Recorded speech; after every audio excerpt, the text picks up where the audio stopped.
బ్రహ్మోత్సవాల్లో 4వ రోజు అమ్మవారి యొక్క స్వరూపంగా కాత్యాయనిగా ప్రకాశిస్తుంటుంది అమ్మవారు. ఈ అమ్మవారి కోసం ఒక విషయం చెప్పుకోవాలి. కాత్యాయని అంటే సాక్షాత్తు పార్వతీదేవి, అంటే పెళ్లి కాని స్త్రీగా ఉంటుంది అమ్మవారు. అంటే పెళ్లి వచ్చినటువంటి అమ్మాయి ఎట్లా ఉంటుంది, యవ్వనంగా ఎట్లా ఉంటుందో అట్లా ఉంటుంది అమ్మవారు. మరి ఈ యొక్క అమ్మవారిని ఆరాధన చేస్తే 2 విషయాలకి సమాధానిస్తుంది అమ్మవారు.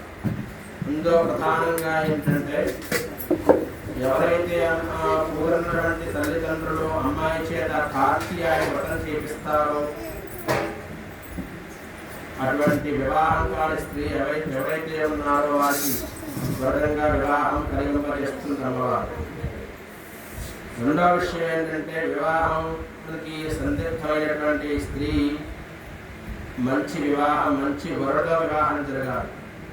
అంటే వివాహం అయిన తర్వాత ఆ అమ్మాయి ఎటువంటి కష్టాలు అనుభవించకుండా 3 పువ్వులు 6 కాయలుగా ఉన్నటువంటి జీవితం అందించేటట్లుగా, కన్నీరు పెట్టలేనటువంటి భర్తగా, అట్లాగే తను లేకపోయినా సరే ఆ అమ్మాయికి పెట్టేటట్లుగా ఉన్నటువంటి భర్తని ప్రసాదింపజేస్తుంది అమ్మవారు.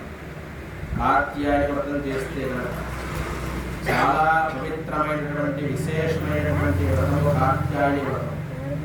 దీర్ఘకాలికంగా ఎవరికైతే వివాహం జరగట్లేదో, అమ్మాయికి వయసు ఎక్కువైపోయినటువంటి అమ్మాయి వివాహం జరగట్లేదో వారి కాత్యాయని వ్రతం చేయించి అమ్మవారి యొక్క పూజా కార్యక్రమం చేపిస్తే కనుక ఖచ్చితంగా ఈ చెప్పిన మాటలన్నీ కూడా జరుగుతాయి.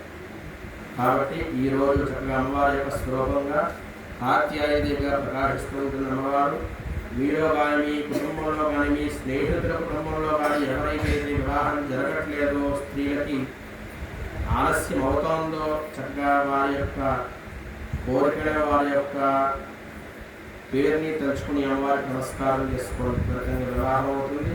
వివాహం ఆటంకాలు లేకుండా జరుగుతాయి. ఓం శ్రీ కాత్యాయని నమః.